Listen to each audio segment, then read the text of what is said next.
नमस्कार शेतकरी मित्रांनो. पंजाबराव डग साहेबांनी नुकताच एक नवीन अंदाज दिलेला आहे. त्यात त्यांनी म्हणले आहे की राज्यात 7, 8, 9 आणि 10 जून पाऊस होण्याची शक्यता आहे आणि 13 ते 18 जून पर्यंत मुसळधार राज्यात पाऊस होईल असे त्यांनी म्हणले आहे.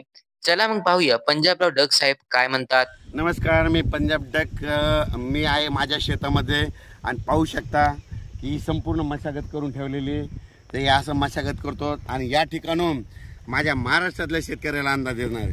माझ्या महाराष्ट्रातल्या शेतकऱ्याला सांगू इच्छितो, तुम्ही काय करा, 6 तारखेपर्यंत, म्हणजे आज आहे 5 जून, म्हणजे 6 तारखेपर्यंत तुम्ही शेतीची कामे करून घ्या. कारण की राज्यामध्ये 7, 8, 9, 10 जूनच्या दरम्यान भाग बदलत पाऊस पडणार आहे, जोराचा पडणार आहे, म्हणून हा अंदाज लक्षात. पण 6, 7, 8, 9, 10 जून प्रत्येक गावाला एकदा पाऊस येऊन जाणार आहे, म्हणून हा अंदाज लक्षात येतो. पण राज्यातल्या सर्व शेतकऱ्याला सांगू इच्छितो की हा पाऊस पूर्व विदर्भ, पश्चिम विदर्भ, दक्षिण महाराष्ट्र, उत्तर महाराष्ट्र, कोकणपट्टी, खानदेश, मराठवाडा सगळीकडे पाऊस पडणार आहे, म्हणून हा अंदाज लक्षात येतो. पण राज्यातल्या सर्व शेतकऱ्याला सांगू इच्छितो की राज्यामध्ये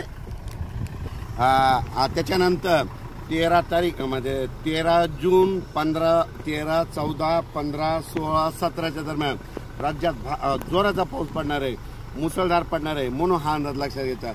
पण राज्यातल्या सर्व शेतकऱ्याला सांगू इच्छितो की राज्यात आजपासून सांगतो की 5 तारखेपासून आज बऱ्याच भागात पावसाला सुरुवात होणार आहे.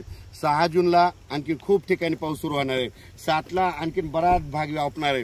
8ला दररोज परत वाढणार आहे. 9ला आणखीन बऱ्याच ठिकाणी जाणार आहे. 10ला जाणार आहे, 11ला जाणार आहे, 12ला जाणार आहे. म्हणजे सांगायचं झालं तर पाऊस आता हळूहळू सुरू झाला, म्हणून हे लक्षात येतं. पण 7, 8, 9चा थोडा जास्त पडणार आहे आणि 13 ते 18चा मात्र जरा खूपच पडणार आहे, म्हणून हा अंदाज लक्षात येतात. ज्यांच्या शेतकऱ्याचं शेतं दुरुस्त करायचे राहिले असेल, तुम्ही अनेक 2-3 दिवस राहिले, या 2-3 दिवसामध्ये शेतं दुरुस्त करून घ्या. असेच नवनवीन व्हिडिओ पाहण्यासाठी आमच्या हवामान इन्फो या चॅनलला नक्की लाईक आणि सबस्क्राईब करा.